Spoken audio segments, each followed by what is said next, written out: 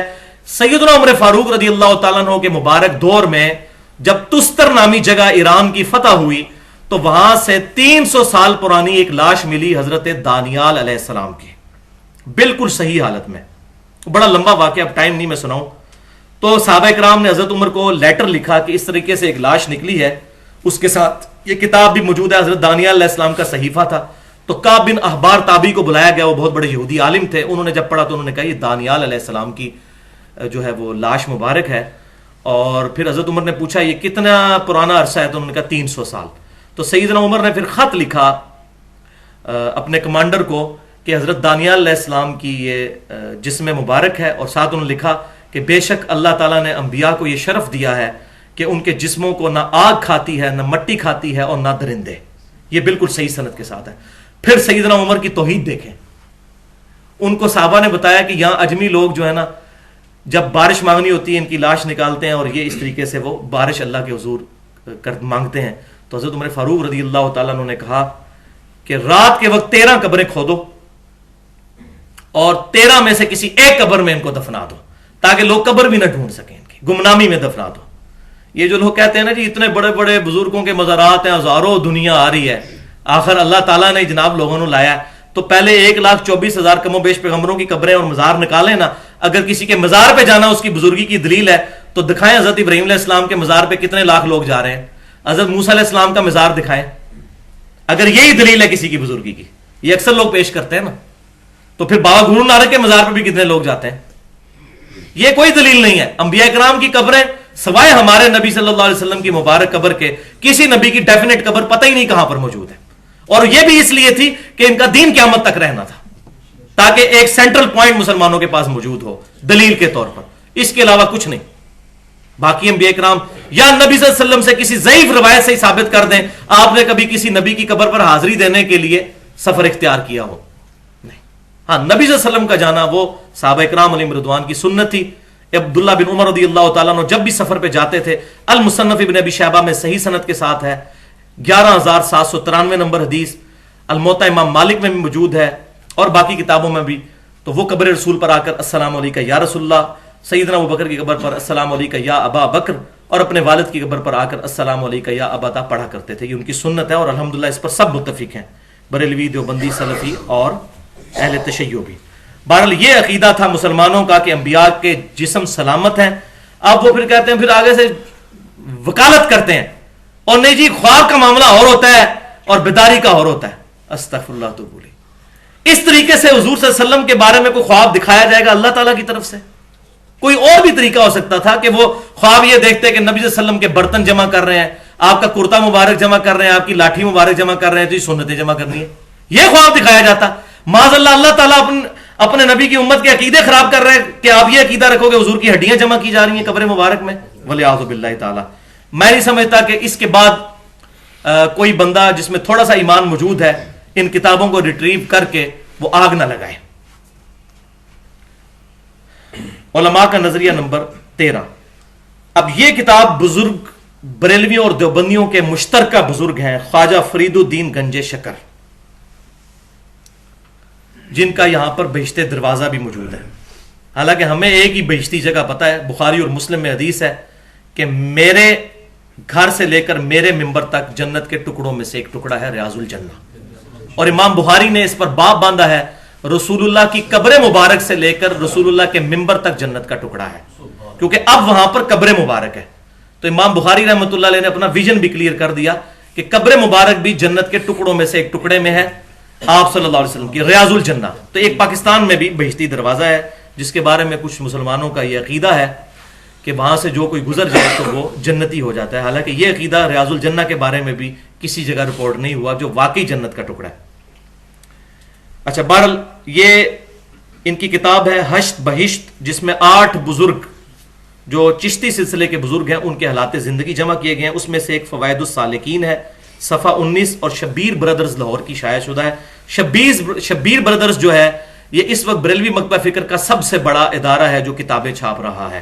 دوسرے نمبر پر ضیاء القرآن ہے، تیسرے پہ فرید بک سٹال ہے. یہ وہ شائع کرتے ہیں بریلوی اور دیوبندیوں کے مشترکہ بزرگ خواجہ فرید الدین گنجے شکر صاحب کی طرف منسوب، مطلب ہمیں تو کنفرم نہیں لیکن چونکہ وہ کہہ رہے ہیں نہیں یہ معرفت کی بات ہے صحیح لکھی ہے. اب آگئی ہے وہ کرٹیکل بات جس کے میں پچھلے لیکچر سے حوالے دیتا آ رہا ہوں. خواجہ قطب الدین بختیار کاکی صاحب جو خلیفہ تھے خواجہ معین الدین چشتی صاحب کے، ایک دفعہ ان کے پاس ایک شخص آیا اور عرض کیا کہ میں مرید ہونے آیا ہوں. تو خواجہ نے فرمایا جو کچھ ہم کہیں گے کرے گا، اگر یہ شرط منظور ہے تو مرید کر لوں گا. اس نے کہا کہ جو کچھ آپ کہیں گے میں وہی کروں گا. ان کو کیا پتا تھا یہ کیا کروانے لگے. تو خواجہ قطب الدین بختیار کاکی نے فرمایا کہ تو کلمہ اس طرح ہی پڑھتا ہے نا، لا الہ الا اللہ محمد رسول اللہ. تو اس نے کہا جی ہاں. تو فرمایا تو اب ایک بار اس کلمے کو یوں پڑھ، لا الہ الا اللہ چشتی رسول اللہ والعیاذ باللہ. چونکہ راسخ العقیدہ تھا. یہ کامنٹس کس کے آ رہے ہیں؟ فرید الدین گنجے شکر صاحب کے. کہتے ہیں وہ بڑا پکا عقیدے والا تھا کیونکہ فرید الدین گنجے شکر صاحب خود خلیفہ ہیں خواجہ قطب الدین بختیار کاکی کے جنہوں نے کلمہ پڑھوایا. اس نے فوراً پڑھ دیا. خواجہ صاحب نے اس سے بیعت لی اور بہت کچھ خلت اور نعمت عطا فرمایا اور کہا میں نے فقط تیرا امتحان لیا تھا. یہ اینڈ پہ نا وہ ایسی بات کر دیتے ہیں، اٹھو مت بیٹھو، پتہ ہی نہ چلے کہ اٹھنے کا کہا ہے کہ بیٹھنے کا. یہ اٹھو مت بیٹھو. اچھا جی، میں نے فقط تیرا امتحان لیا تھا کہ تجھ کو مجھ سے کس قدر عقیدت ہے، ورنہ میرا مقصد یہ نہ تھا کہ تجھ سے کلمہ پڑھواؤں. بھائی مقصد ہے تھا یا نہیں تھا؟ اس کے بعد انہوں نے دوسرا کلمہ کو نہیں پڑھوایا، لہذا وہ کفر میں ہی مر گیا. اس کے بعد دوبارہ کلمہ پڑھانا چاہیے تھا نا.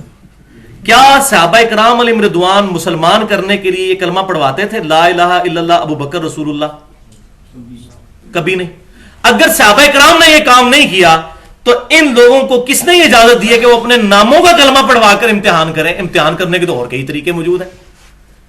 یعنی وہ بیچارہ بیعت ہونے آیا تھا ایمان سے بھی جاتا رہا. اب ذرا سن لیجئے وہی کا فیصلہ. صحیح بخاری اور مسلم کی متفق علیہ حدیث ہے. عبداللہ بن عمر رضی اللہ تعالیٰ عنہ کہتے ہیں نبی صلی اللہ علیہ وسلم نے فرمایا اسلام کی بنیاد 5 چیزوں پر ہے. بنیاد ہی الادی ہے. اور پہلا فرمایا لا الہ الا اللہ محمد رسول اللہ صلی اللہ علیہ وسلم کی گواہی دینا. یہ صحیح مسلم کی پہلی حدیث بھی ہے، حدیث جبریل والی. دوسرا نماز قائم کرنا، تیسرا زکوٰۃ ادا کرنا، چوتھا حج اور 5واں رمضان کے روزے. یہ ہے وہی کا عقیدہ کہ کلمہ بنیاد ہے، اس کو جو ہلائے گا. تو اب آپ دیکھ لیجئے. اچھا اب اسی کے اوپر بریلوی اور دیوبندیوں کے مناظرے بھی رکھے ہوئے یوٹیوب پہ. جب بریلویوں نے دیوبندیوں پر اعتراض کیا کہ آپ کے بزرگ نے کلمہ پڑھوایا ہے لا الہ الا اللہ اشرف علی تھانوی رسول اللہ والعیاذ باللہ، تو انہوں نے کہا آپ کے بزرگ بھی تو پڑھا کے گئے ہیں چشتی رسول اللہ. ان کا چلو ٹھیک ہے کینسل ہو گیا، دو برابر ہو گئے. یہ بالکل اس طریقے سے ہے کہ اگر کوئی شخص یہ کہے میرا بیٹا اسکول میں فیل ہو جائے اور میں پوچھوں بیٹا تو کیوں فیل ہوا، تو کہ ابو جی آپ کے دوست کا بیٹا بھی فیل ہو گیا، تو میں کہوں ہاں بالکل ٹھیک ہوا ہے. بھائی دونوں غلط ہیں. اور یہ مناظرے کرتے ہوئے شرائط رکھتے ہیں کہ اگر ہم نے کوئی ایسی گستاخی آپ کے بزرگ کی نکالی جو کفریہ ہوئی تو آپ نے فتویٰ لگانا ہے. ہاں اگر آپ نے اس کے مقابلے پر ہمارے بزرگ کی کوئی نکال دی تو پھر نہ ہم آپ پر فتویٰ لگائیں گے نہ اپنے پر. اور پھر وہ اینڈ پہ دعا کر رہے ہوتے ہیں یا اللہ ہم میں سے جو جھوٹا ہے اس کو یہیں پر موت دے دے، اور کسی کو موت نہیں آتی، یعنی دونوں جھوٹے ہوتے ہیں کیونکہ پھر دونوں جھوٹے ہوئے نا. والعیاذ باللہ تعالی. علماء کا نظریہ نمبر 16، ٹوٹل 19 ہے، 16 پہ ہم پہنچ گئے الحمدللہ. اب ظاہر ہے انہوں نے تو یہ بات کرنی تھی، تو آپ کو پتا ہے بریلوی مکتبہ فکر کے لوگ جب حیات النبی پھر بیان کریں گے تو وہ پھر ایک سٹیپ اور آگے جائیں گے. کیونکہ وہ تو بالکل کھلی ڈلی بات کرتے ہیں, کچھ چھپا کے تو کرتے نہیں. آپ ذرا سن لیجئے. احمد رضا بیلوی صاحب, ملفوظات حصہ سوم صفحہ 249 بک کارنر جیلم سے شائع ہوئی. اور اب مزے کی بات بتاؤں, یہ عبارت دعوت اسلامی والوں نے اب ملفوظات شائع کی ہیں, اس میں سے یہ عبارت نکال دی ہے. ان کو بھی پتہ چل گیا یہ بڑی گستاخانہ عبارت ہے, انہوں نے نکالی, باقیوں نے نہیں نکالی. بریلوی مکتبہ فکر کی جو سب سے بڑی ویب سائٹ ان کی ہے اعلیحضرت.net, جو بریلی والوں کی ہے, اس میں بھی ابھی تک موجود ہے عبارت. انہوں نے دعوت اسلامی انہوں نے نکال دی, میں ان کو اپریشیٹ کرتا ہوں اس مسئلے میں. لیکن اب پبلک کو بتائیں کہ یہ ایسی بےہودہ عبارت تھی کہ ہمیں نکالنی پڑی, تو لوگوں کو بتائیں بھی کہ بزرگوں سے غلطی ہو سکتی ہے. تو احمد بریلوی صاحب کہتے ہیں کہ انبیاء کرام کی حیات قبروں میں حقیقی حصی دنیاوی ہے. انہوں نے ایک لفظ اور ایڈ کر دیا, دنیاوی کہا تھا نا دیوبندی, انہوں نے کہا حصی بھی ہے, حصی دنیاوی, ٹینجیبل, حصی دنیاوی ہے. بلکہ سیدی کہتے ہیں, بلکہ میرے جو آقا ہیں, نبی صلی اللہ علیہ وسلم کو نہیں کہہ رہے, اپنے ایک بزرگ کو کہہ رہے ہیں, بلکہ سیدی محمد بن عبد الباقی زرقانی, جو دیوبند اور بریلویوں کے مشترکہ بزرگ ہیں, وہ فرماتے ہیں کہ انبیاء اکرام علیہ السلام کی قبور مطہرہ میں ازواج مطہرات بھی پیش کی جاتی ہیں, وہ ان کے ساتھ شباشی بھی کرتے ہیں. میں نے کہا تھا نا بریلوی تو پھر کھل ڈل کے بات کرتے ہیں, انہوں نے کوئی اس میں رہنے نہیں دی بات. انہوں نے کہا جناب دنیاوی کی آپ کو تعریف پھر آپ کھول کے بتاتے ہیں, دنیاوی کا مطلب کیا ہوتا ہے, یہ سارے کام ہوتے ہیں وہاں پر. اچھا, آپ بریلوی کہتے ہیں وہ جناب یہ تو انہوں نے عبد الباقی زرقانی کا قول نقل کیا ہے. اچھا, تو نقل کر کے اس کی تردید کی ہے, انہوں نے تو اپنی بات کی دلیل میں وہ قول پیش کیا ہے. اور دوسرا انہوں نے کہا سیدی, آپ کوئی کہے سیدی غلام احمد قادیانی فرماتے ہیں, پھر آقا کہا, اس کو اپنا سردار کہا, وہ ظاہر ہے ان کو بزرگ مانتے ہیں وہ. تو وہ کہتے ہیں کہ انہوں نے تو یہاں تک لکھ دیا ہے, یہ ان کے چونکہ انہوں نے دلیل قرآن و حدیث سے تو نہیں دینی ہوتی نا, وہ بزرگ نے فرما دیا وہ کافی ہے. تو انہوں نے کہا کہ آپ کو اب زیادہ چکروں میں کیا ڈالیں, بزرگوں نے تو یہاں تک فرما دیا ہے کہ قبروں میں بیویاں بھی پیش کی جاتی ہیں, شاباشی کرتے ہیں. اللہ اللہ خیر اللہ, دو جملے تو گل سمجھا دئیے, اے جے بھائی جی ساری گل حصی دنیاوی. اچھا, اب اس پہ وہی کا ذرا فیصلہ سن لیجئے. حیات النبی کو تو ہم مانتے ہیں, میں نے الحمدللہ ریٹن فارم میں بھی لیکچرز بھی موجود ہیں, اور ہم ہی مانتے ہیں صحیح حیات النبی صلی اللہ علیہ وسلم کو. وہی کا فیصلہ بسم اللہ الرحمن الرحیم, سورۃ الاحزاب آیت نمبر 6, النبی اولا بالمؤمنین من انفسہم وازواجہ امہاتہم, نبی صلی اللہ علیہ وسلم مومنین کی جانوں سے بھی زیادہ ان پر حقدار ہیں, اور نبی صلی اللہ علیہ وسلم کی بیویاں امت کی مائیں ہیں. حضور کی بیویوں کے بارے میں بات کرنا اپنی ماں کے بارے میں بات کرنا ہے. کوئی شخص یہ کہہ سکتا ہے کہ یہ وہ کمرہ ہے جس میں میرے والد صاحب میری والدہ کے ساتھ شاباشی فرماتے ہیں, اور نبی صلی اللہ علیہ وسلم کے بارے میں یہ بات کرنا. اور میں آپ کو آج ایک ٹروتھ بھی ریویل کر دوں, میرے دماغ کی پہلی گرا جس چیز نے کھولی نا وہ یہی عبارت تھی. مجھے ایک بندے نے آ کے عبارت دکھائی کہ تمہارے احمد بریلوی صاحب نے یہ عبارت لکھی ہے, لیکن الحمدللہ میں اتنا بکا ہوا نہیں تھا. میں نے کہا یہ مس پرنٹنگ ہوگی, بات یہ ویسے غلط ہے, مجھے سمجھ نہیں آتی. اور وہیں سے اللہ تعالیٰ نے پتہ نہیں قبولیت کی گھڑی تھی, وہیں سے پھر رستہ کھلا, اور پھر قرآن پاک 2007 میں پڑھنا شروع کیا, اور اللہ تعالیٰ نے نبی صلی اللہ علیہ وسلم کے مبارک قدموں تک پہنچا دیا الحمدللہ. تو یہ وہ پہلی عبارت تھی جس نے میرا دماغ کھولا کہ یار اتنے بڑے بزرگ بھی یہ کام کر سکتے ہیں. تو یہاں سے مجھے اب اینٹی وینم ہاتھ لگ گیا کہ اصل مسئلہ یہ ہے, اس طریقے سے اس سے توڑیں اور جوڑیں نبی صلی اللہ علیہ وسلم کے ساتھ. یہ تمام عبارتیں آپ نے سن لی, اس کے بعد فیصلہ آپ کے ہاتھ میں ہے, میرے ہاتھ میں نہیں.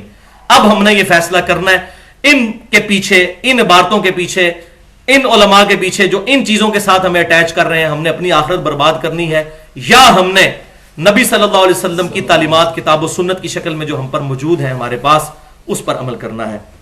میں آخر میں وہی آیت پھر پڑھ دیتا ہوں, بسم اللہ الرحمن الرحیم, سورۃ الاحزاب آیت نمبر 57, ان الذین یؤذون اللہ ورسولہ, بے شک وہ لوگ جو اللہ اور اس کے رسول کو اذیت دیتے ہیں, لعنہم اللہ فی الدنیا والآخرہ, ان پر لعنت ہے اللہ کی دنیا کی زندگی میں بھی اور آخرت میں بھی, وأعد لهم عذابا مہینا, اور ایسے لوگوں کے لیے ذلیل و خوار کر دینے والا عذاب اللہ نے تیار کر رکھا ہے. وَلِعَاذُ بِاللَّهِ تَعَالَى,